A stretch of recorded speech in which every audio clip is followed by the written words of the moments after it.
Today's edition of Street Talk is going to involve Miami and what happened with the condo collapse. Now, this is, of course, old news, but I've been really whipping a lot of artwork and topics together with different cities across the U.S., even Canada. Having a lot of fun with it, so that's why I haven't gotten to it sooner. But anyway, today's topic is Miami and the condo collapse. So, as people know, the condominium in Miami collapsed in the middle of the night, and it was inadequately maintained over the years, and the people who were supposed to be looking out for its maintenance, it was privately owned, and there was very little oversight, very little checking up on it. I believe it was like once every once every 20 years or something like that. And that is way, way too long, man. I mean, once every 5 years is probably good. But if you're going to have something privately owned like a condominium, you have got to put the effort and the money, of course, into maintaining it, because you don't want your tenants to be hurt or killed. And there's over 150 people who were killed in that collapse. And of course, Governor DeSantis, being the dirtbag jackass that he is, just called it off and said, oh well, who cares? We got to move on. It's costing too much money. Of course, he's a dick, so what'd you expect? But anyway, what can we learn from this? What can we learn from the condo collapse? Well, for one thing, you've got to have a solid foundation when you build something. And if you're going to build on sand, as this, a lot of what's in Florida is built on sand, you've got to have a better foundation other than just laying it on the sand. And you've also got to be aware of the weathering. You've got to be aware of the materials you're using.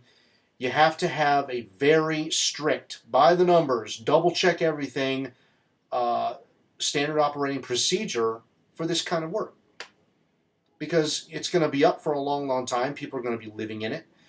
And if you don't maintain it properly, people will eventually get hurt or killed. And this is what private ownership over things like infrastructure shows us, is that it's a detriment when it's privately owned, because it's all for profit.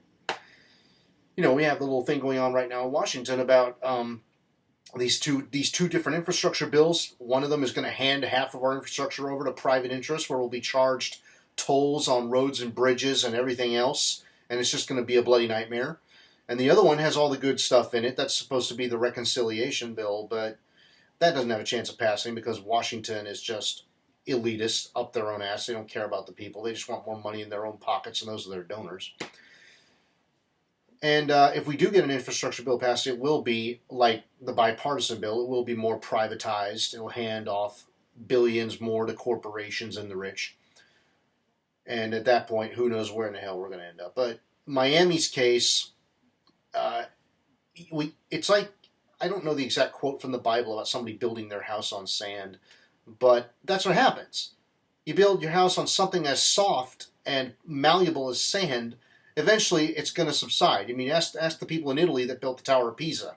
That's why it was leaning, because the foundation was inadequate.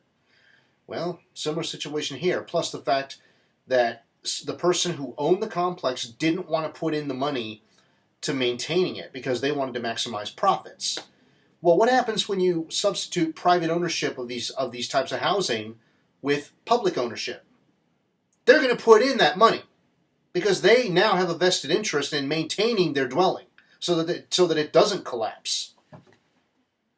So in this part of infrastructure, when it comes to housing units of more than one person, like a condominium, like a townhome complex, things like that, those should be, in my opinion, purely publicly owned. Follow Austria's example. Austria has a really great public housing system.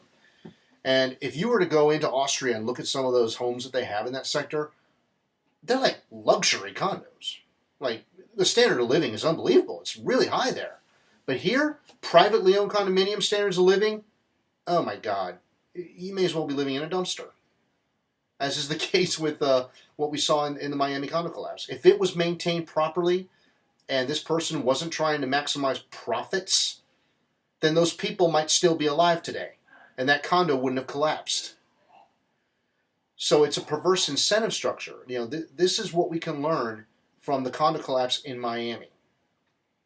And of course, speaking of infrastructure in Miami, I honestly think with the rising waters going on down there, I think what should happen is a statewide dam project. Now, what do I mean by that?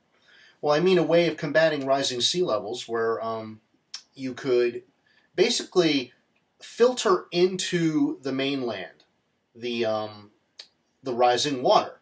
You build a dam, you filter it in, you let it come in through the dam, you filter it, and you pipe it out to reservoirs all over Florida where people can then use it for whatever they need to, drinking, cooking, consumer products, whatever. You're basically using that water and pumping it into areas of the state where people can access it and they won't run out of water. That's my thought on that. But that's the first edition of Street Talk, the condo collapse in Miami. We should not have private ownership of this type of housing. It should be all public. And a dam project would behoove a lot of Floridians as well as anybody along the coast of this country. So that's the first edition of Street Talk, and another one will be coming shortly.